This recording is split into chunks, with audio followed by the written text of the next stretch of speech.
Hey, good morning, good afternoon, or good evening to you, depending on when you're watching this. Can you believe it? Edition 104. Yes, you worked it out right. 52 weeks in a year. So 104 means this is literally the end of like 2 years worth of content. Something that was just started out of boredom during the pandemic has turned into interviewing some of the most amazing experts in their fields. And we've got another amazing expert for you today. I'll introduce her in a few moments. People on the podcast haven't got a clue at the moment, but people watching, depends which way it decides to record this, she'll be at the side of me. She's the author of Coping with Long COVID and Other Long-Term Health Conditions, Practical and Psychological Strategies for Self-Help, published in July 2021. She's also the author of Sleeping with Pain, Strategies for a Restful Night from a Pain Management Expert, published November 2016. Further, she has published, yes, there's more, Break the Pain Cycle in 28 Days, Pain Busting Techniques for Every Day of the Month, that was 2017, and Managing Chronic Pain in the Family, Help for All the Family in 2018. She is one of the co-developers of the Hypno Anti-Depressant and Hypno must get a new set of teeth, hypno-anxiety approaches that she does along with Hypnosis founder Steve Miller. We'll talk about them later on as well. She is a doctor, as in she has a PhD in pain psychology from a real university, not just bought from Universal Life Church like me. She's got your General Hypnotherapy Standards Council, your General Hypnotherapy Register, all the stuff that you're supposed to have if you're going to be a hypnotherapist. She's also certified in NLP, EMDR, that's the old eye wiggly as I refer it to, and respectably, as in conventional approach-wise, is a consultant health psychologist, as well as being an associate fellow of the British Psychological Society. After nearly running out of breath going through all those notes that I made, please welcome to the show, Dr. Sue Peacock. Hiya, Sue. Hi, thank you very much for having me on your show, and many congratulations for doing 2 years worth of shows. That's amazing.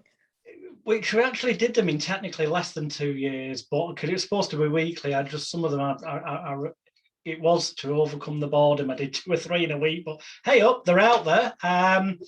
Now, and people who watch or listen to this, you, one of your books, when we get to talk about it, you co-authored with Sheila Granger, who did an episode of this, so people can go back and listen to that. But let's start at the beginning before we get into your books and what you're up to now. There was a time when Sue Peacock was not all of those many things that I've just mentioned.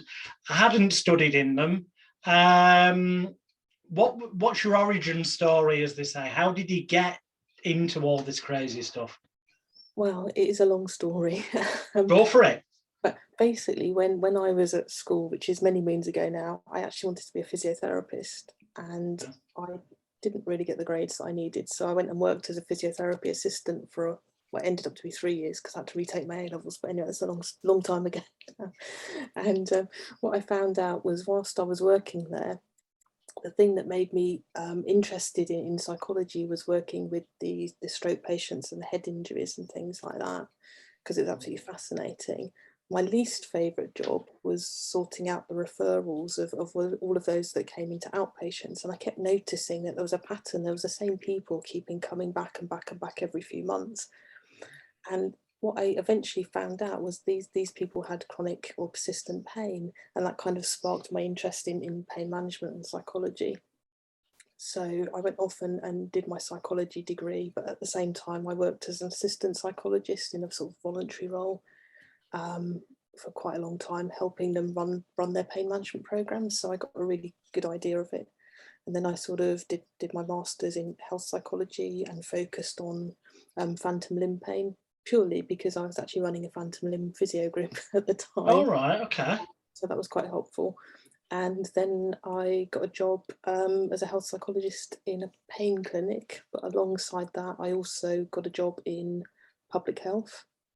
So I did various different roles in public health, from working my way up from a research assistant to the project manager of a sexual health project, a workplace health promotion. And then in 2000, I think it was, the government put lots of money into stop smoking services, so I set up the service in Luton, and then because that was a health action zone back in the day, and then that became sort of county-wide to Luton and Bedfordshire. So I did that alongside working in the pain clinic at Milton Keynes Hospital, which I ended up being there, gradually growing my role for about, well, it was about 20 years when I left 5 years ago. So, right, okay, wow. Yeah, and I guess working in the pain clinic kind of teaches you a lot of things, but also that's the thing that got me into hypnotherapy, because traditional techniques weren't great for everybody, and you know, I wanted the best for my patients, so I really wanted to find other techniques and other things that we could do to help them get on with their lives or manage their pain better. So that's why I decided to study hypnotherapy. Which the way you phrase that's fantastically leads me to I'm going to get the elephant out of the room straight away now then. But there again, it may not be the right time. We'll see. I'm guessing, because it mentions on your website, of which are various. The links will be below the video or the speaker on on paininthemind.co.uk. It makes mention, obviously, that you were trained in, which is sort of conventional health psychologist, NHS favoured approach, or at least it used to be, of cognitive behavioural therapy, CBT. Yeah. Is that what you were initially using in the pain clinics? I think initially we were starting to use that because it was a long time ago, to be fair, about 20 years ago. So it was the treatment of choice back then. It was the one of the that had evidence base to it. So, you know, as psychologists, we were meant to use evidence-based treatment. Well, it had evidence at the time, allegedly, didn't it? Because that's the elephant in the room I want to get out of the way. Because, you know, as time moved, I found it interesting. You've already addressed the fact that you noticed there may be other ways of doing things better. Yeah. Hence, you went looking at hypnotherapy and stuff. But a study in 2009 in the British Journal of Psychology said the CBT, well, the various things it said, but no value to schizophrenia, little value in depression, does not prevent relapse in bipolar, and generally speaking, does not do what people have made out that it's done for years. The studies have been flawed. They were looking back at previous studies and saying that basically they were not done right. And then in 2014, a very vocal British psychologist, Oliver James, came out all over the national media. One particular article was 10th of November 2014, basically summing it up as cognitive behavioural therapy is a sham. Any help can easily be explained away by placebo and actually being shown some care and attention by somebody, but that it doesn't deal with underlying issues. So it's rampant for relapses or symptom substitution. Obviously, you're trained in CBT, so what's your observations on those things? There seems to be more and more evidence now of the failings, especially with depression. Most of the studies I can find recently say that CBT is, this is the irony of it, some of the studies say it's no better than chemical antidepressants.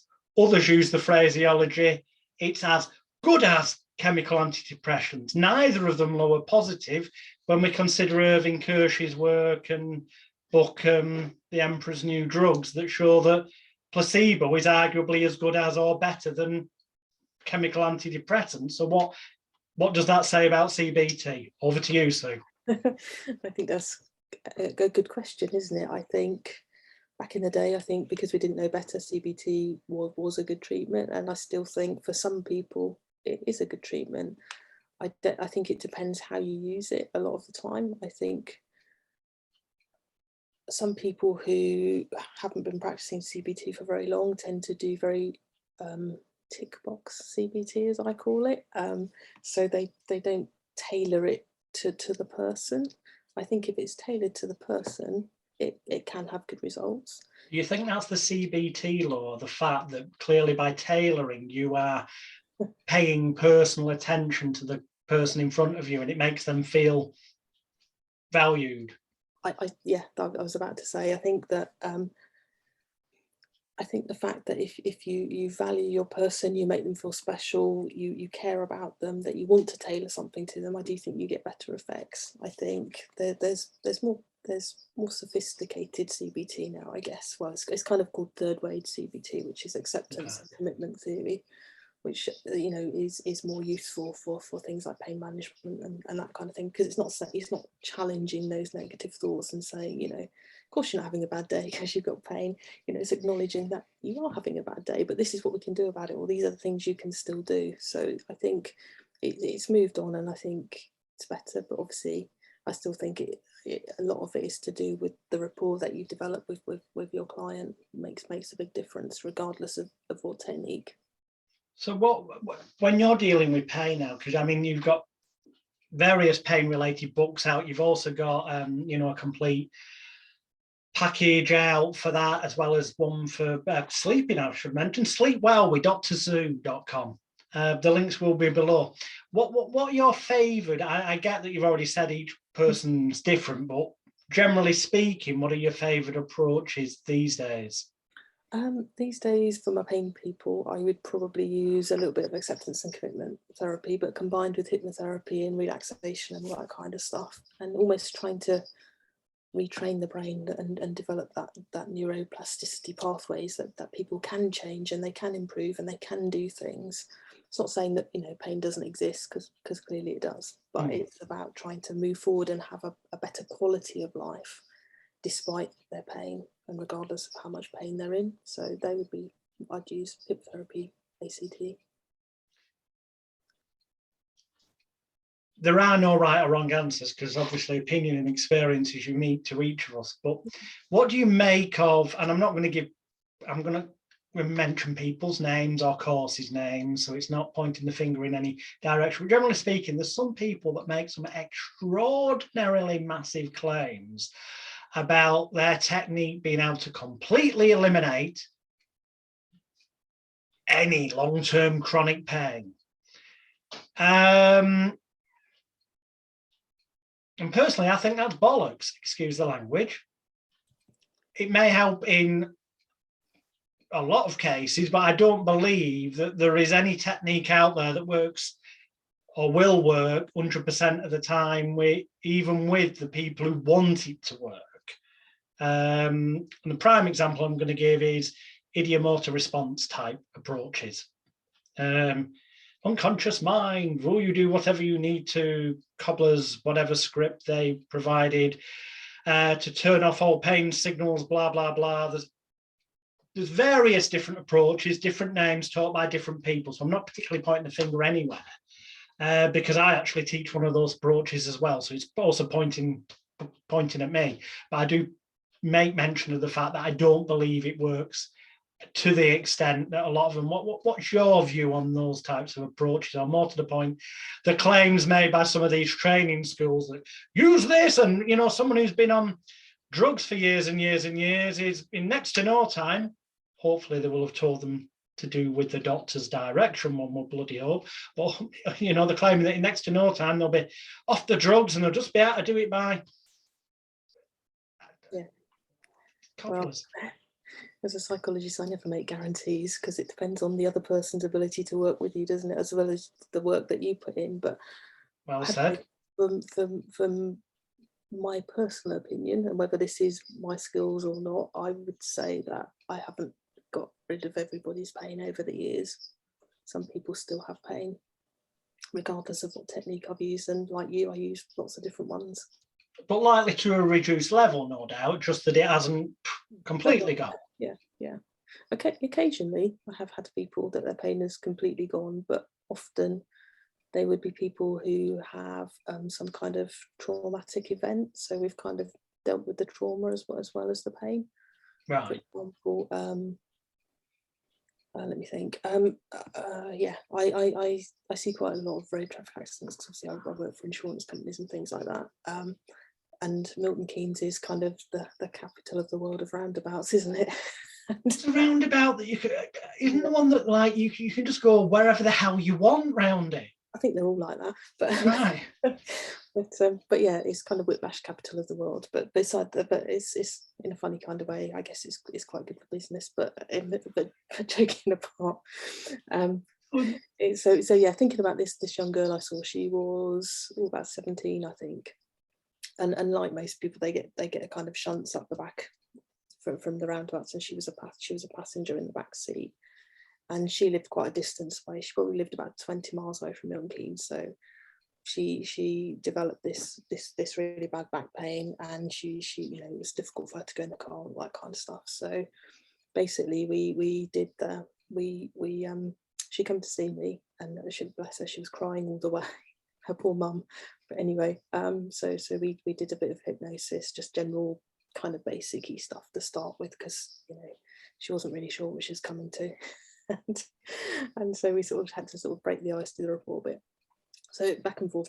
We had about 6 or 8 sessions, I guess, and did a variety. We did a little bit of EMDR, but we did some hypnotherapy mainly. And then she had gone back by the end of our session. She hadn't got back pain anymore. She was back at school doing her A-levels, and she was learning to drive. So that was a good result. I wish everyone was like that, but sadly not. From what you said, what I heard, I get that as being like the pain. Well, yeah, there was pain, but it hanging around when it didn't need to was linked in with, I suppose we've got to use the label, it is just a label, but the post-traumatic stress of the traffic accident. Yeah.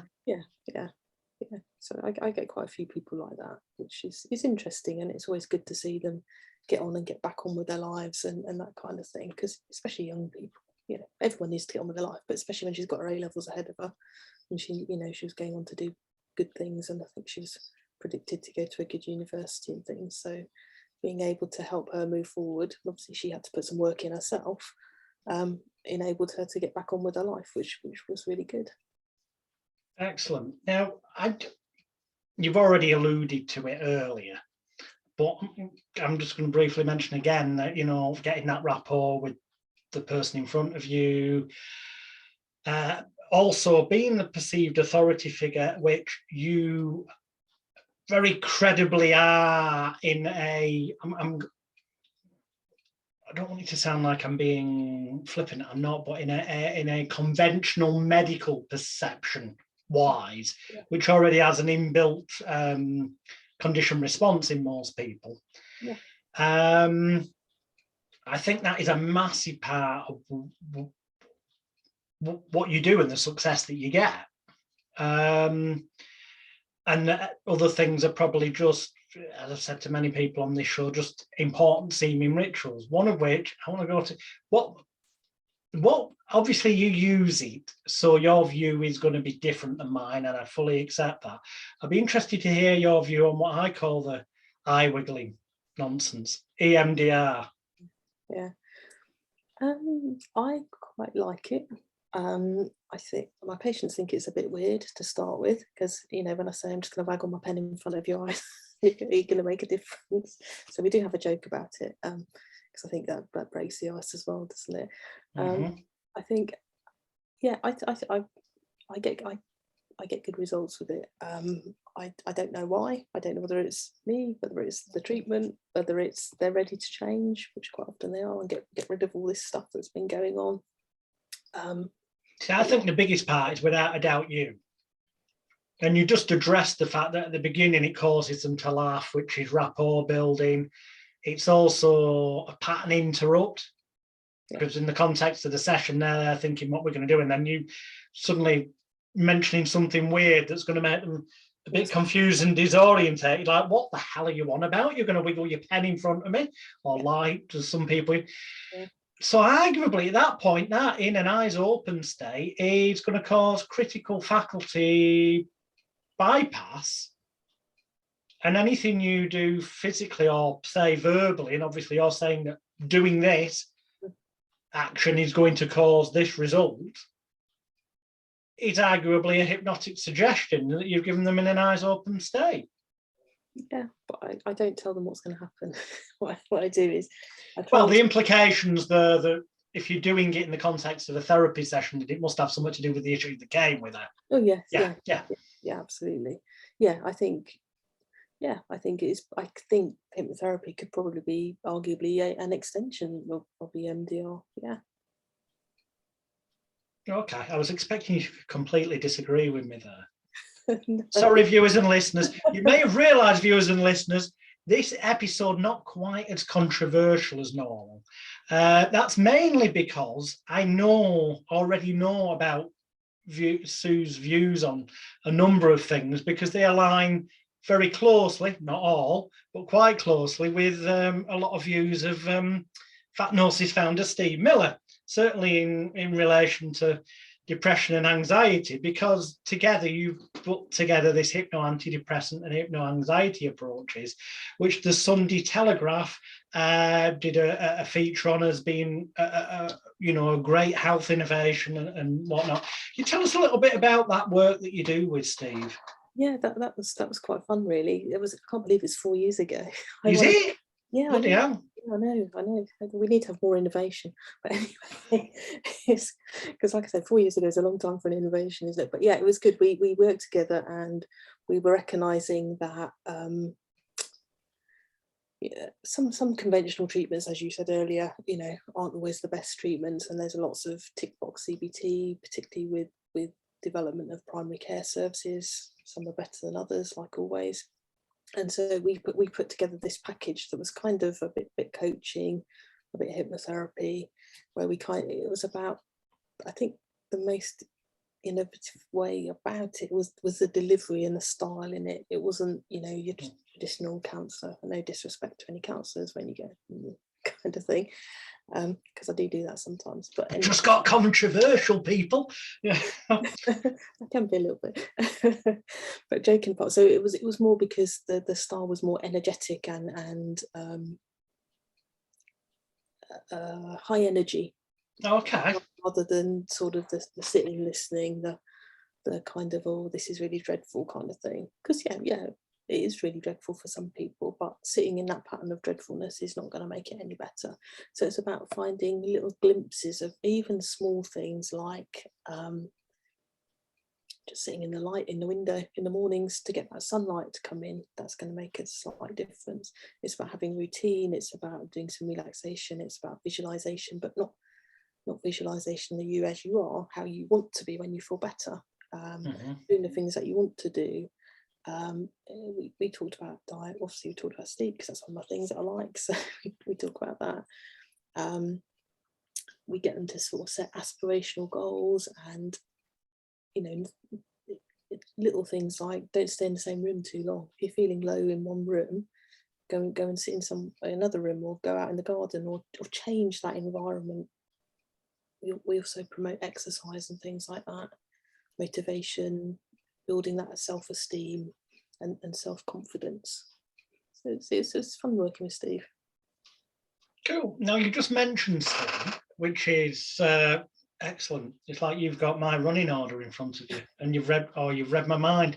Now you've got the book out, Sleeping with Pain: Strategies for a Restful Night, from a pain management expert that I mentioned before. But you've also got a website, Sleep Well with Doctor, and that's DR. So it's sleepwellwithdrsue.com, which is a complete multimedia package to help people. Can you tell us a little bit about anyone who may be either a therapist who wants to look at what techniques you're using successfully with clients, or anyone who's actually got their own sleep issues?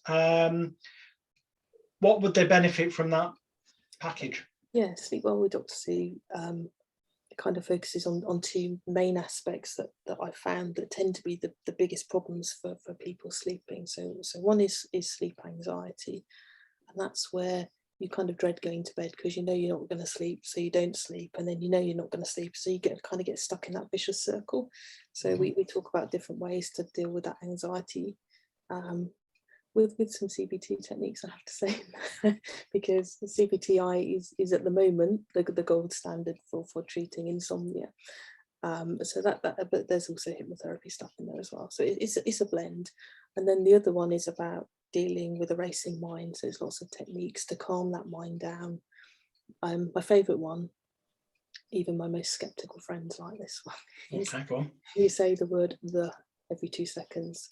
So you stop what you're thinking about and just say the word of the.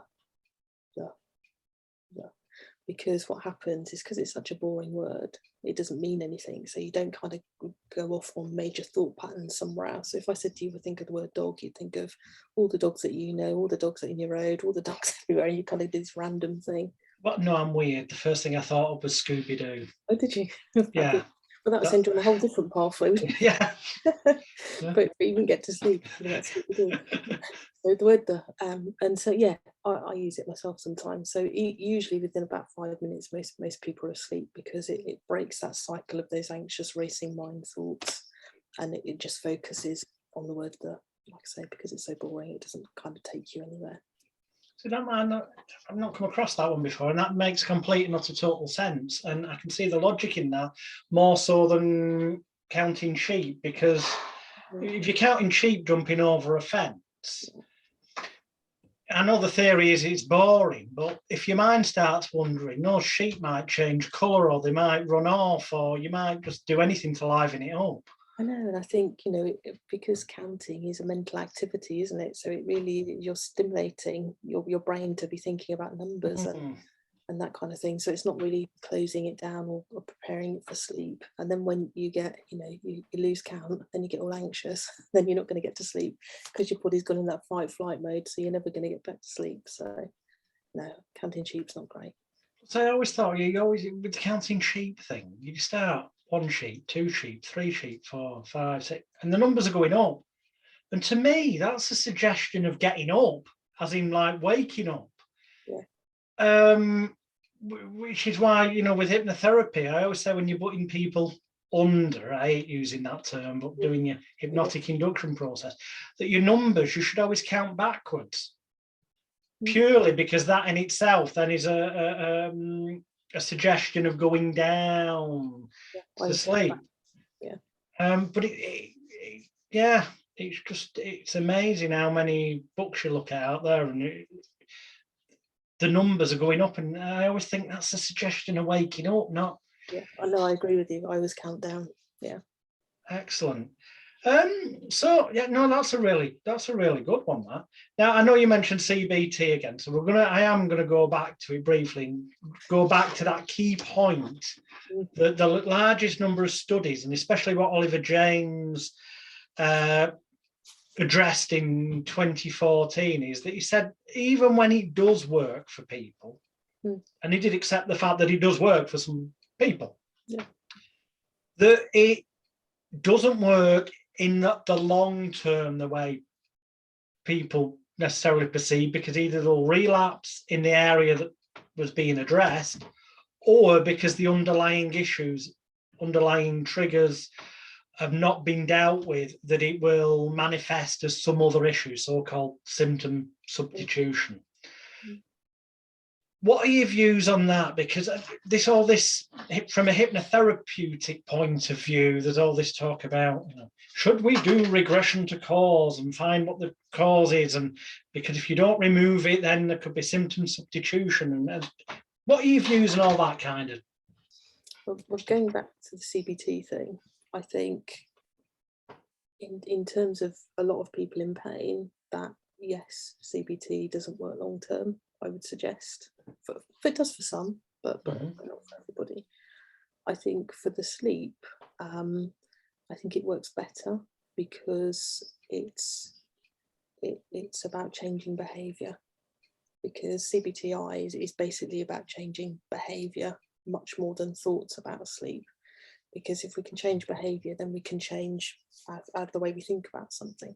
So if we know we're going to go to bed and we know we're going to get a bit of sleep, or we've taken the pressure off ourselves, to say, well, if I don't get 8 hours, it's not going to be the end of the world. If I get 4, that's okay. Then we're more likely to sleep. So the CBTI, I think, is good long term, because it's about changing behaviours. But again, there is lots of research for the pain that it doesn't work. The regression to cause, I only sometimes do that. I don't know whether that's because I'm not that great at it, maybe. Or maybe it's because I'm trained as a psychologist, so we treat the symptoms or the Or could issue. it be that you get a gut feeling sometimes that it'd be the thing to use, whereas the other times you don't get that gut feeling? I think so. I think it really depends on assessment, doesn't it? I think a clinical assessment is really important, because I do think it gives you that feeling, doesn't it, about that person and what they're going to be receptive to, what they're not going to be receptive to.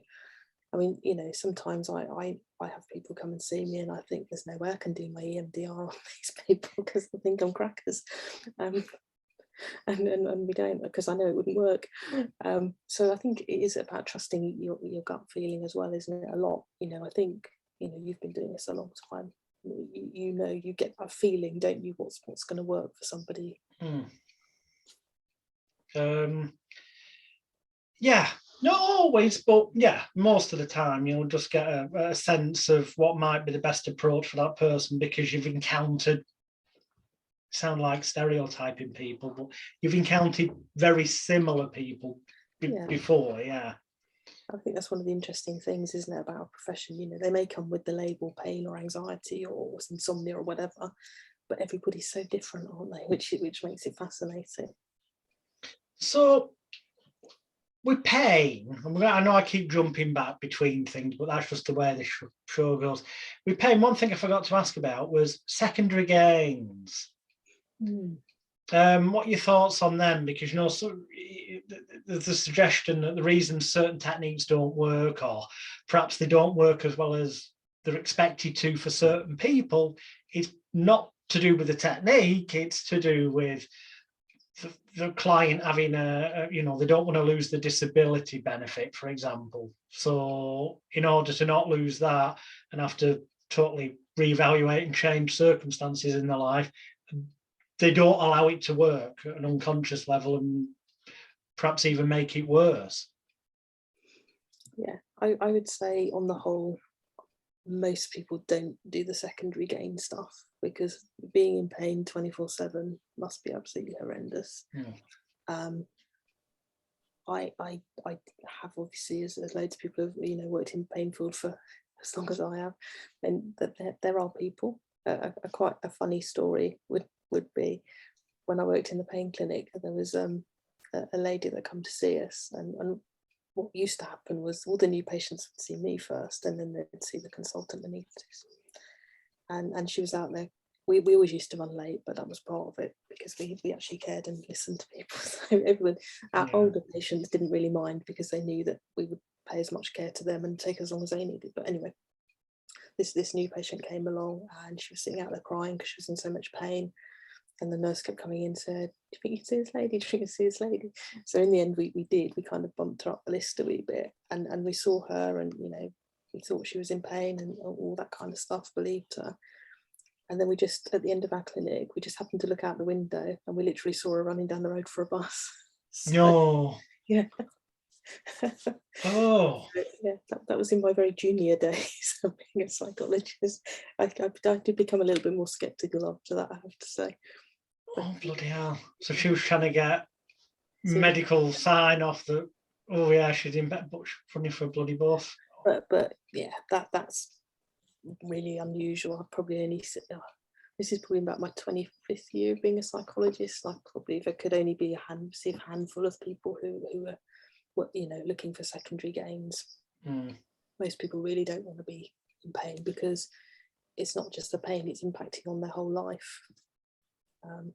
Because their relationships, their work, their friends, that they tend not to have, and things like that anymore, because they kind of drifted away. Because when their friends would phone them up and say, "Do you want to come out?" they'd say, "No, it's all right, better not." You know, so they kind of drift away. So, which is one of the reasons why we set up a support group, so there was that sort of friendship circle of people in pain. We don't talk about pain because that's just depressing. We just have speakers and have a laugh. Do you well, I'm sure you do find, but do you deal with the peripheries of pain? So, you know, people who've got long-term chronic pain, some of them, for example, may start drinking too much, or some of them may comfort eat, or may start taking excessively, although we know there is some sort of medicinal benefits, but large quantities of non-prescription drugs or whatever. Now, obviously, those things will have arisen during your career, and the people. Do you actually help in those elements as well? Which we try to. I think, particularly when I worked in the NHS, we were lucky because we were quite a new service, so we could kind of develop it the way we wanted. So we used to treat the whole person, whereas other services would send them off to, say, drugs and alcohol team or whatever. But we would sort of do a minimal bit to see if we could make a difference, and then send them off to the experts, because obviously it's a long waiting list, so we didn't want them to sit there doing nothing while they were waiting. So we would try and do a little bit, and then help them move forward, and kind of monitor them and support them until they got on to be seen by the sort of the experts in that field. So you mentioned that's when you were doing stuff within the NHS. I'm guessing that you do a lot more, I'm going to use the term, freelance, direct stuff now than previously, hence various different websites and this, that, the other. How's that come about? Is it just because, is there anything controversial there? Is it getting fed up with waiting lists on the NHS? Or it was politics and red tape, really. And the final straw was I couldn't treat my patients the way they deserved to be treated. So I thought, that's not good enough for them. It's not good enough for me. So was that because of time constraints, or because you were being told you're not allowed to use certain techniques even while they were working? Well, that was quite good, because I was the only psychologist in the hospital for years, so I could use what techniques I liked. All right, okay. But no, it was managers that don't know anything about psychology, or pain for that matter, used to say, well, I think you should be seeing these people for X amount of sessions, or that kind of thing. And or if your waiting list is this long, why are you seeing people for an hour instead of 30 minutes? So and these people, I remember having a little bit of a rant at one of them, which I don't do very often. My patients are people, not car parts on a shelf. They have feelings, they have emotions. So that was probably the last straw that made me leave, really. I think, again, I know I repeat myself in different ways, but it's on the emphasis there was on the fact of giving the client time and attention, and not making them feel rushed. Or I think that is such a massive part of what we do. Hence, I know I'm talking more hypnotherapeutically here, but there are hypnosis and mind therapy approaches, whatever they're bloody called, EMDR, tapping, don't matter, NLP, don't matter what it is. There's techniques out there that purport that for a large proportion of people, it's possible to cure their phobia or overcome whatever in like 5-10 minutes. And from personal experience, I know that's possible. Kind of had to do it in the media and stuff in the past. However, just because you can, my personal view is, doesn't necessarily mean that you should. Because I think it's far less likely that the client's going to have symptom substitution or anything like that if they feel that you've taken time over them. Yeah, I think if people are paying to see you, whether they're paying to see you on the NHS through their taxes or whatever, or whether they pay to see me privately, they deserve time and attention, and to be made to feel that they're the important person at this point in time. Absolutely. And I think that's even more, the more you are perceived as an authority figure, which, the key things on your website, from my perspective, I'm trying to think as a member of the general public, which is probably near on impossible for me these days, but the thing that jumps out at me first is doctor. And then, people will naturally want to clarify, well, medical doctor, what? But they'll look and then it'll jump out and it's clarified. PhD, pain psychology, Associate Fellow, British Psychological Society, these are massive, boom, she knows what she's doing.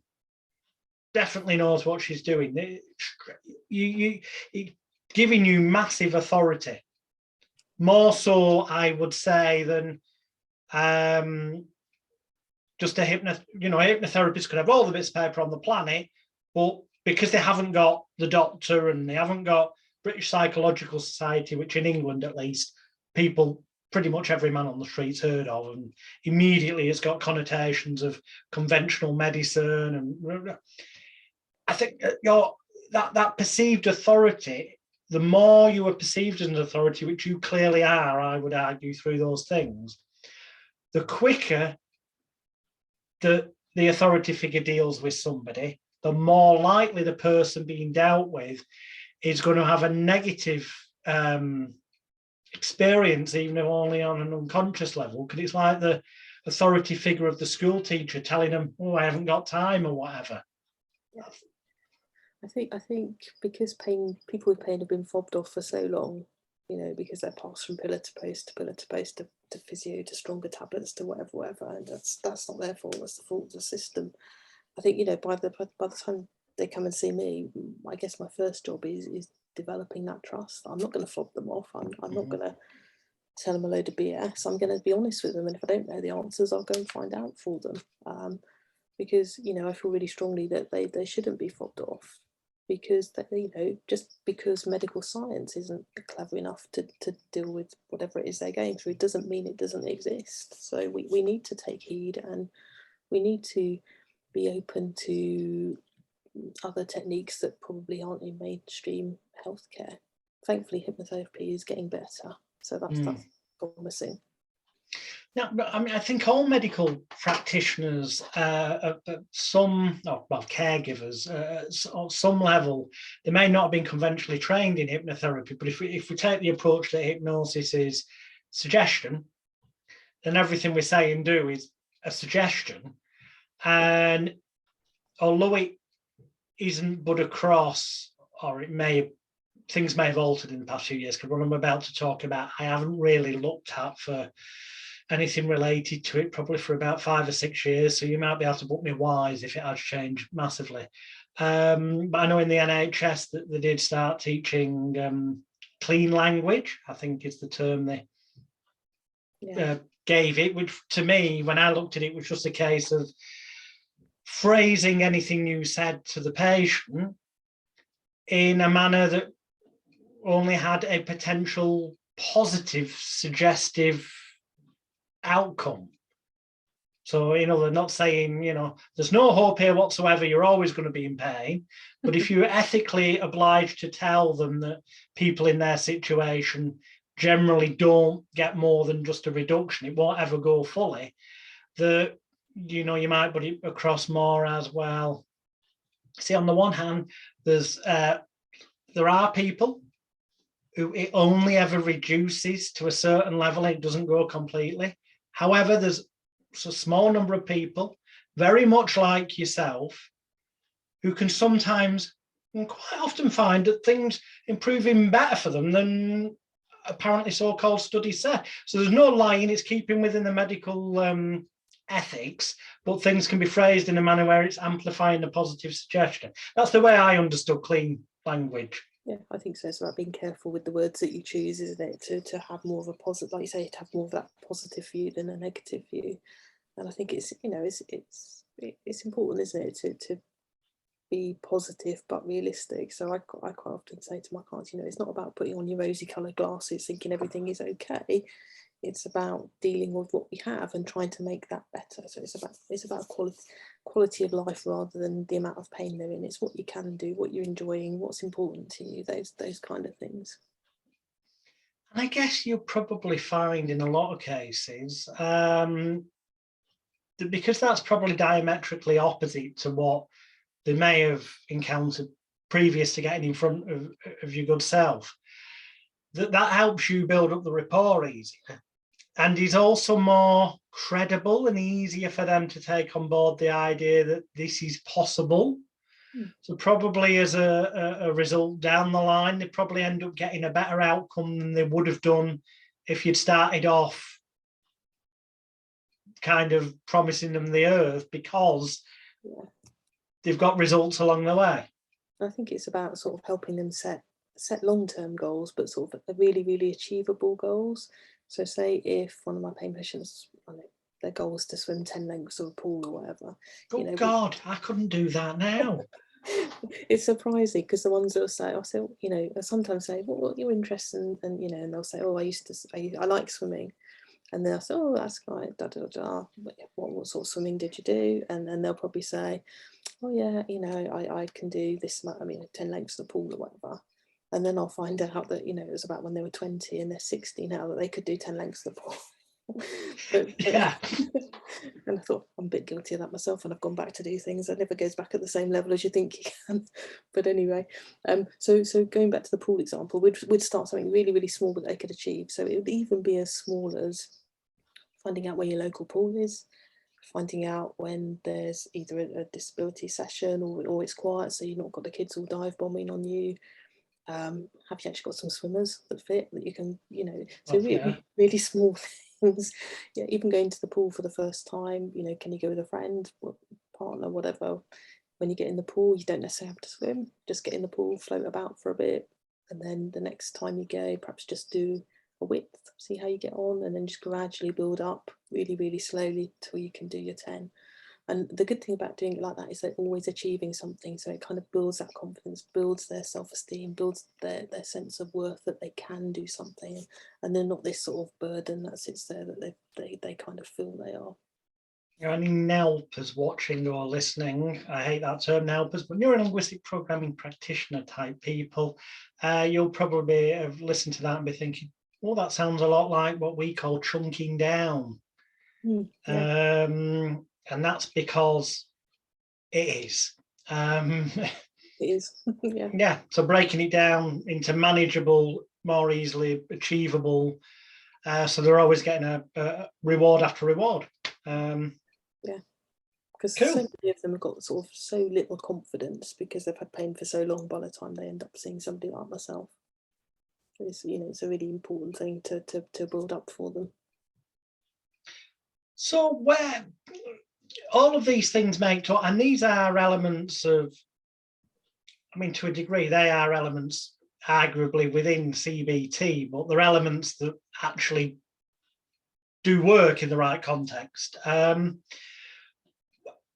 do you, because you weave these things together, as you said before, you also use hypnotherapy. Is that more hypnotherapy in a more direct suggestion state? Is it a visualization? What sort of, because there's so many different bloody ways of using it, aren't there? I do all of them, really. I do all different. And sometimes like I say, it depends on the person, doesn't it? Sometimes you get that person and you almost get a sense that they want to be told what to do.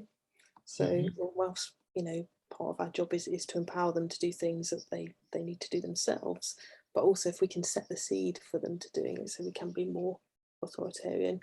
Other people respond really well to the sort of the floating through clouds, relaxing stuff, because if they relax, their pain's naturally going to ease a wee bit anyway, because quite often they've got their pain anyway, but because they hold themselves so tensely because they're in pain, because the muscles are trying to protect the bit that's in pain, so they're really tight anyway. So even if they just relax them, they're going to be in a little bit less pain anyway. So it's about finding the right thing for the right person. And sometimes you don't always get it right, do you? And sometimes, hopefully, most of the time you do. I love the fact that you're so honest about the fact that you can't be 100% certain that you can help 100% of the people. And I always say that as well, and I call out anyone who, with any bloody course or any technique, who says this will work 100% of the time. Bullshit. Might work 100% of the time if you only ever see people that you're pre-selected down to such a point that you've got rid of all the ones that there's a chance of it not working on, then fair enough. But no, hats off to you, because I think a lot of people in our industry end up with imposter syndrome, on some level, because they're seeing and hearing all these things apparently coming out that are going to work 100% of the time, and fall into the trap of going on course after course because they think that'll be the thing that's going to work 100% all the time, and then feel really deflated when what you've just said is the outcome. That I think it's good to go on different people's trainings and different things, because I think you do get different techniques. So if one, you know, your go-to one doesn't work, then you've got something else in the bag to at least try, haven't you? So I think it's good from that point of view. But yeah, I think I don't know that I've used any technique from any training that's worked 100% of the time. Exactly. I wish it had.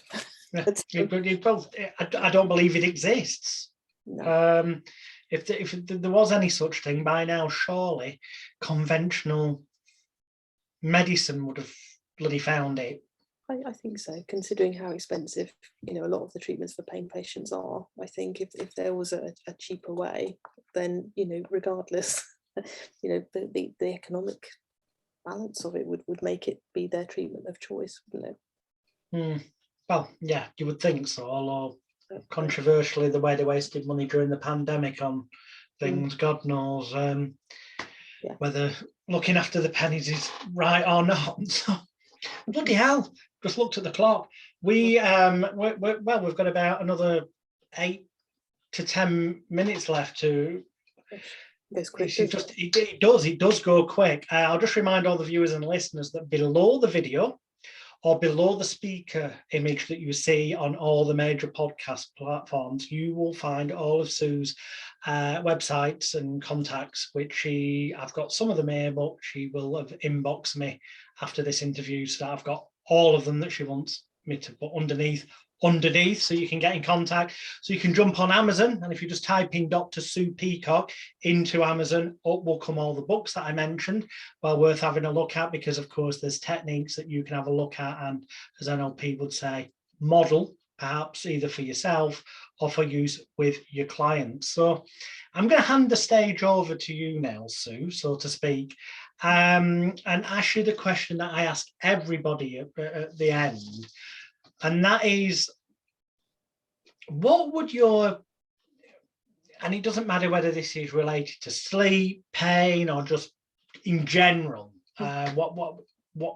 whatever's up to you, what would your top 3 tips be to somebody who's perhaps currently doing a course or thinking about you, that they're at the very early days of things, they may be not even gone full time yet, but they've got a desire to end up in the long term being a professional hypnotherapist or mind therapist?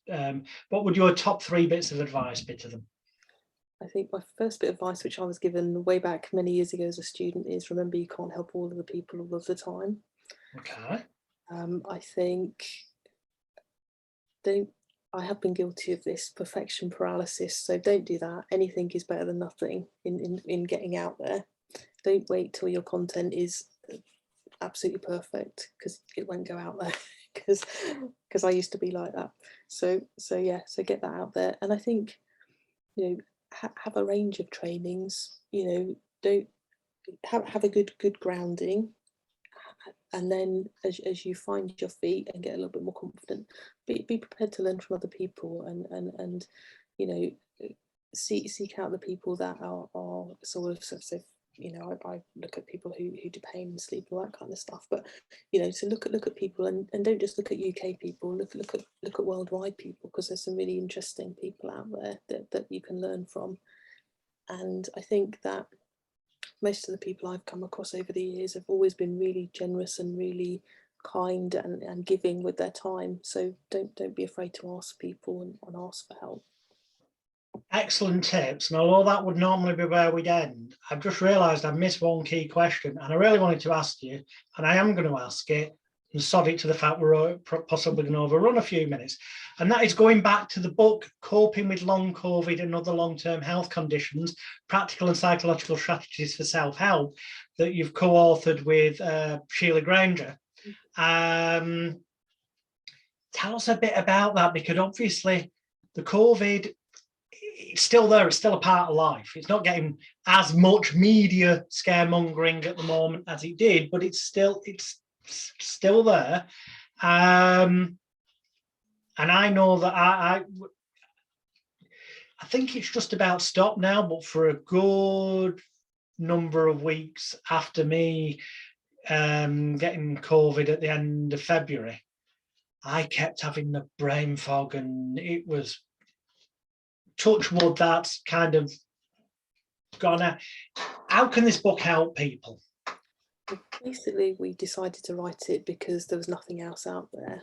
But what they were saying about long COVID was there were symptoms that at that point in time and still now are very, very similar to ME and chronic fatigue syndrome and all of those kind of stuff. So we put our energies into the book to trying to provide practical skills based on what we'd known from working with long-term health conditions. So things like, pacing, managing fatigue, resting properly, the brain fog stuff, the pain, the loss of smell and that kind of thing. So we put together sort of really practical strategies that somebody with long COVID could just pick up and read the relevant chapter, or probably couldn't even read the relevant chapter depending what their brain fog was like, but they could pick out bits that they could give a try and think, oh yeah, that's quite a useful technique, or they look at it and say, yeah, must be joking, or then hopefully they'd pick out the techniques and at least give them some of them a try, or give them a starting point, because definitely around here it was very difficult to see a GP back at that time.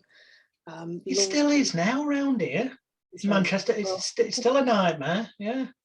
And I think, back then long COVID clinics weren't established because this book was written really quite early on in the pandemic, in the big scheme of things.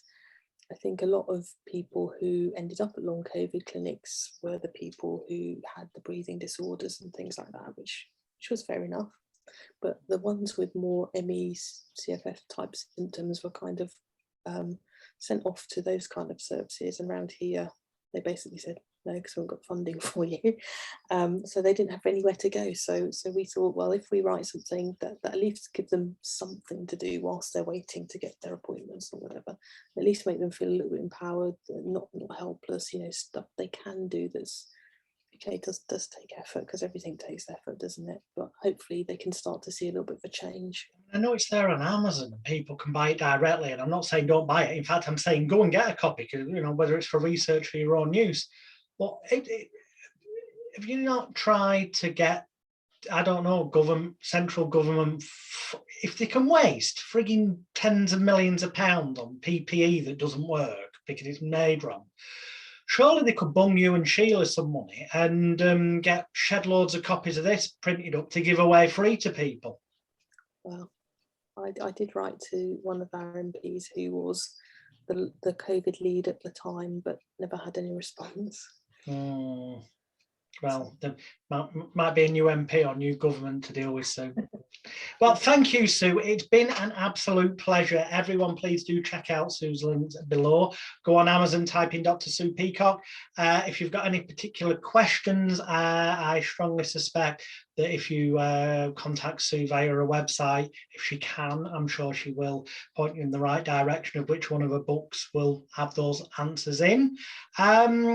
What to ask? Are you going to be joining us in September, by the way, at Event 22? No, sadly not, because I shall be on holiday. Oh, well, the good news is you'll be on holiday. The bad news is we won't get to see you. That's a shame. I know, I was hoping to catch up, but no, I'm taking my mum on holiday. So right, nothing for it. Steve's going to have to organise another event for after Christmas. There's an excuse to catch up. Well, thank you so much. And yeah, that is episode 104 of Hypnosis Week with Dr. Sue Peacock. Thank you ever so much. Thank you. Thank you.